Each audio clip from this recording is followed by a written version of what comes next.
अल्हम्दुलिल्लाह वस्सलातु वस्सलाम अला रसूलिल्लाह रब्बि इश्रह ली सदरी वयस्सिर ली अमरी वाहलुल उक़दतम मिन लिसानी यफ़क़हू क़ौली रब्बि ज़िदनी इल्मा व अमला।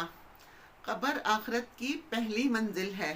अगर इस मंजिल में निजात पा गया तो इसके बाद की मंजिलें आसान हो जाती हैं। अल्लाहु अकबर। और अगर यहाँ निजात ना पाई तो फिर इसके बाद की मंजिलें वो इससे भी ज़्यादा सख्त होंगी। मज़ीद डिस्कस करने से पहले इस वीडियो को लाइक करें, शहनाज मकसूद चैनल को सब्सक्राइब करें और बेल आइकन को ज़रूर क्लिक करें। नबी करीम सल्लल्लाहु अलैहि वसल्लम ने फरमाया, मैंने कभी कब्र से हौलनाक चीज़ नहीं देखी।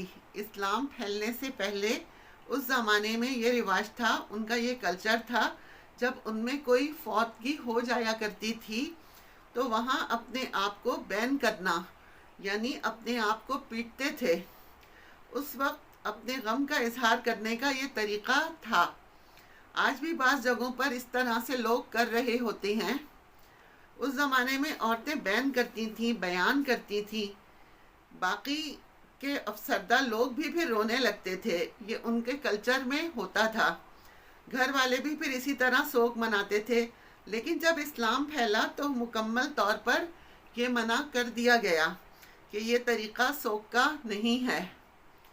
और रसूलुल्लाह सल्लल्लाहु अलैहि वसल्लम ने हमें तरीक़ा भी बता दिया। इसी वजह से शुरू में कब्रिस्तान जाने से भी मना किया गया था, क्योंकि वहाँ पर जाकर औरतें शोर वगैरह जो है मचाती थीं और उनके दिल कमज़ोर होते थे। हदीस से हमें पता चलता है फिर कुछ शराइत के साथ रसूलुल्लाह सल्लल्लाहु अलैहि वसल्लम ने इजाज़त दे दी थी। मदीना में आकर औरतें पुख्ता हो गई थीं। उनके ईमान का लेवल ऐसा हो गया था कि रसूलुल्लाह सल्लल्लाहु अलैहि वसल्लम की ज़बान से एक लफ्ज़ निकलता था तो वो फ़ौरन अमल करने लग जाती थीं, इबरत की खातिर, क्योंकि वहाँ जाना होता था इबरत की खातिर। हज़रत उस्मान रज़ी अल्लाह ताला अन्हु के बारे में आता है, जब भी वो किसी क़ब्र के पास से गुज़रते थे तो वो बहुत ज़्यादा रोया करते थे और इतना रोते थे कि उनकी दाढ़ी भीग जाती थी।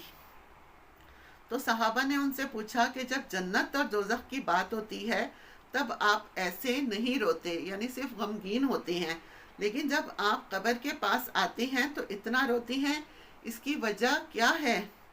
तो हज़रत उस्मान गनी रज़ी अल्लाह ताला अन्हु ने फरमाया कि हज़रत मोहम्मद सल्लल्लाहु अलैहि वसल्लम ने मुझे बताया था कि कब्र आखिरत की पहली मंजिल है। अगर इस मंजिल में निजात पा गया तो इसके बाद की मंजिलें आसान हो जाती हैं। अल्लाहु अकबर। और अगर यहाँ निजात ना पाई तो इसके बाद की मंजिलें वो इससे भी ज़्यादा फिर सख्त होंगी। रसूलुल्लाह सल्लल्लाहु अलैहि वसल्लम ने फरमाया कि मैंने कभी कब्र से ज़्यादा हौलनाक चीज़ नहीं देखी। इसलिए हमें रोज़ रात को सूरह मुल्क पढ़ने का कहा गया है कि हम रोज़ रात को सूरह मुल्क पढ़कर सोएं। अरबी तो हम पढ़ लेते हैं, लेकिन हमें उसकी मीनिंग पढ़ें तो हमारे दिल में कुछ होने लगता है। इतनी सख्त मीनिंग है उसकी। अल्लाह मुझे और आपको अमल करने वाला बनाए। आमीन।